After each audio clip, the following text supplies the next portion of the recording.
Police officer शक के घेरे में आया जिसका नाम है संजीव वाजे ना, सचिन वाजे, क्षमा करिए, आई स्टैंड करेक्टेड।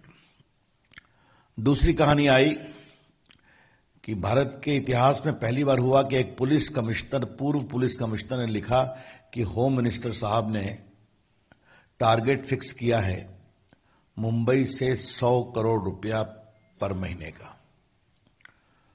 तो परसों हमने एक विषय उठाया था कि अगर महाराष्ट्र में मुंबई से सिर्फ एक मंत्री का टारगेट है वसूली का कोटा 100 करोड़, तो पूरे महाराष्ट्र का कितना है?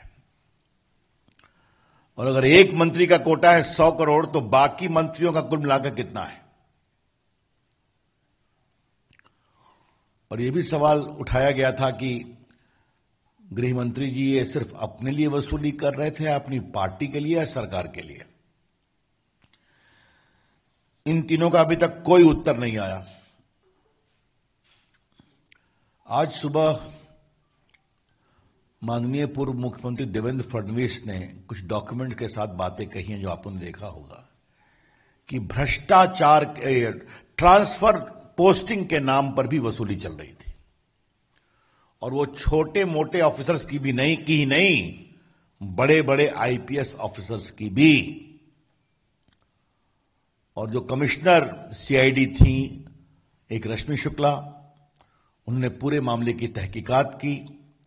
उसमें बड़े रसूखदार लोग थे जिनके संबंध सत्ताधारी पार्टी के इर्द गिर्द थे, और कुछ ब्रोकर्स थे। उनके पूरे डिजिटल कॉन्वर्सेशन भी लॉफुल तरीके से प्राप्त किए गए थे। और डीजीपी ने, सुबोध जायसवाल जी ने उसको भेजा एडिशनल चीफ सेक्रेटरी के पास, कृपया कर करके आप इसे मुख्यमंत्री के पास पहुंचाइए। यह कहानी 2020 की है। इतने बड़े महाराष्ट्र, ऐसे बड़े प्रदेश में आईपीएस और बड़े पुलिस पदाधिकारियों के ट्रांसफर पोस्टिंग में सीधा वसूली हो रही है। Extortion is being done. हमें उम्मीद थी कि मुख्यमंत्री कार्रवाई करेंगे, लेकिन दोषियों के खिलाफ कार्रवाई करने की बजाय एक ऑनेस्ट, बहादुर महिला पदाधिकारी, रश्मि शुक्ला नाम है शायद, उसको सिविल डिफेंस का डीजीपी बना दिया गया, क्योंकि अपनी सीनियरिटी में वो उस स्तर पर पहुंच गई थी। और जो बताया देवेंद्र जी ने 10 फीट बटा 10 फीट का उसका एक क्यूबिकल था, और ये दोनों ने महाराष्ट्र छोड़ दिया। आज ये बताना जरूरी है कि ये दोनों डीजीपी और जो एक तो डायरेक्ट जनरल ऑफ पुलिस थे Subodh Jaiswal, I understand he is now in CISF DGP, और रश्मि शुक्ला इतना डिमोरलाइज थी कि वो सेंट्रल डेपुटेशन पे आई, शायद वो भी कहीं पर मुझे बताया गया है कि सीआरपीएफ या कहीं पर वो एडिशनल डीजीपी है। ये क्या हो रहा है महाराष्ट्र में? मतलब आप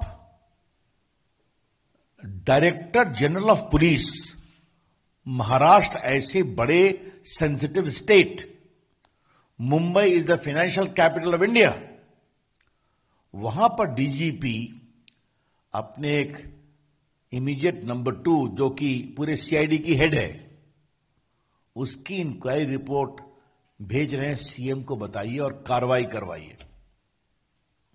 कार्रवाई तो दूर, दोनों इन ईमानदार अफसर्स को पनिश किया गया। ये इससे बड़ा दुर्भाग्य कोई हो नहीं सकता।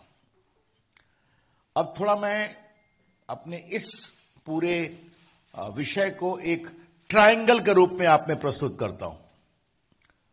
सचिन वाजे सस्पेंडेड था लगभग 15-16 वर्ष तक, शिवसेना का मेंबर बनता है, उसको कोरोना काल में रीइंस्टेट करते हैं।